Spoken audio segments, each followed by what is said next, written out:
For the last 30 days, I replaced my entire nighttime skincare routine with a single houseplant. I spent every night with a thick layer of pure aloe vera gel on my face to see if a minimalist approach outperforms expensive products. The results were immediate, and the biology behind why this works explains a lot about why most skincare fails. Most of us have a bathroom cabinet filled with complex products. We double cleanse, we use toners, and we layer on serums.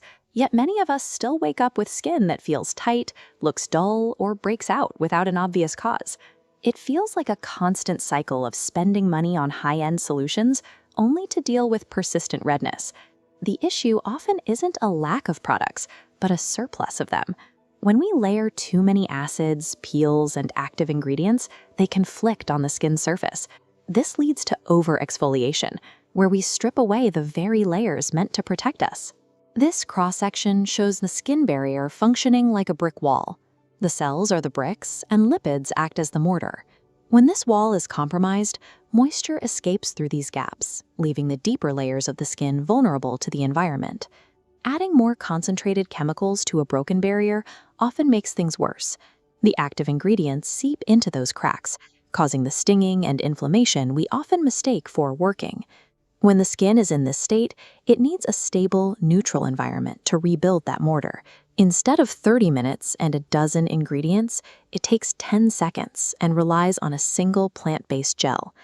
This works because of how the skin behaves during the night. Look at how this water droplet is absorbed by a dry surface. While we sleep, our skin's permeability increases, and the body focuses its energy on cellular repair rather than defending against the sun or pollution. During this 8-hour window, blood flow to the skin increases. This is when the skin is most receptive to hydration and most capable of repairing that brick-and-mortar structure we saw earlier. Applying aloe during this specific time provides a consistent source of moisture that aligns with the body's natural circadian rhythm. It gives the skin the raw material it needs to self-correct without interference. Pure aloe vera succeeds where many water-based lotions fail because of its molecular structure. It doesn't just sit on the surface. It creates a specific physical environment for the cells. This molecular view shows polysaccharides, long-chain carbohydrate molecules that uniquely bind to water. Each chain acts like a tether, holding dozens of water molecules. When applied, they expand and interlock into a microscopic, breathable mesh. This keeps water molecules pinned directly against your epidermis, preventing scattering.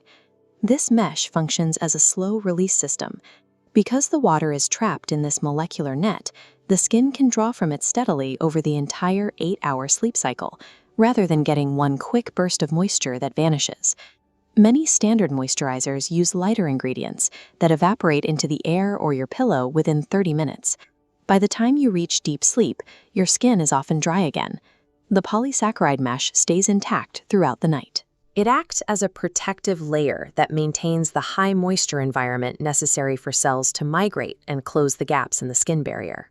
To try this, you need 100% pure aloe. The bright green gels sold in drugstores for sunburns often contain high concentrations of alcohol and fragrance, which will strip the skin further. You want either a fresh leaf or a cold-pressed, clear gel with no added colors. You apply it in a thick layer, much thicker than a normal cream. Give it 10 minutes to air dry before laying down. This allows that molecular mesh to settle so it doesn't just rub off on your sheets. However, there is a specific biological risk to consider. If you use aloe in a very dry environment, it can actually have the opposite effect on your hydration levels. Aloe is a humectant. This means its primary job is to attract water. It pulls moisture from the nearest available source to satisfy those polysaccharide chains. In this diagram, we see what happens in a room with dry air. If the air is thirstier than your skin, the aloe will pull moisture up from your deeper dermal layers to the surface, where it then evaporates into the room. You end up waking up with skin that feels tighter than when you started. This is why simply applying the gel isn't enough. You have to ensure that the moisture stays inside the skin instead of being pulled out into the environment. We can prevent this by adding one simple step to the application. This ensures the humectant works for you instead of against you. If you're finding these tips useful, hit the like button and subscribe to see more experiments like this. The solution is occlusion. This is the process of creating a physical seal over the skin that moisture cannot pass through. We are essentially putting a lid on the container to stop the water from escaping. This heavy layer in the diagram represents a lipid, like squalane oil. By mixing a single drop of squalane into the aloe before applying it, you create a waterproof seal. The aloe hydrates the surface, and the oil blocks the upward path of evaporation. Squalane is highly effective because it is a stable version of squalene, a component of our skin's natural sebum. It mimics the oils our body already produces, meaning it can seal the skin without feeling heavy or clogging pores. Combining a powerful humectant like aloe with a reliable occlusive like squalane creates a complete system. It provides the water and the oil necessary to mirror a healthy, functioning skin barrier.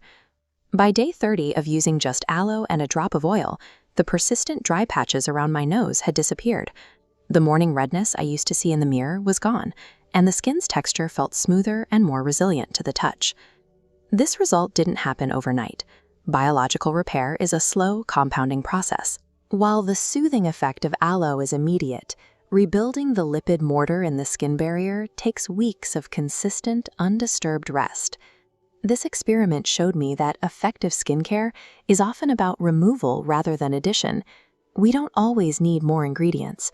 We often just need to give our skin the right environment to function the way it was designed to.